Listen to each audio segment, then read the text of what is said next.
وصلى الله عليه وسلم. كل سنة وانتم طيبين.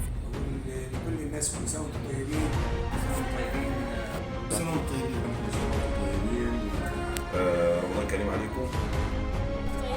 الله عنكم بخير يا رب، يا رب دايما كده ان شاء الله.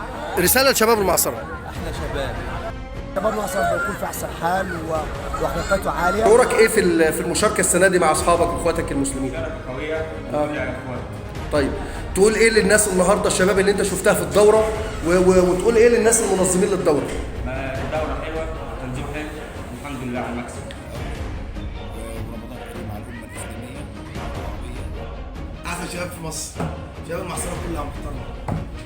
يعني الحمد لله المعصرة ما شاء الله آخر 10 سنين دكاترة ومهندسين أحسنت. وناس بيبقوا مستشارين وناس بيبقوا ضباط.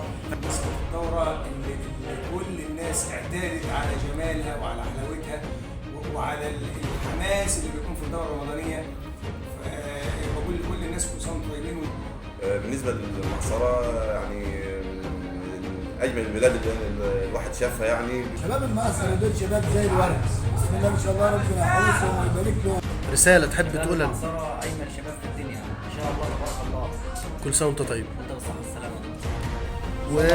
وصلى الله عليه وسلم.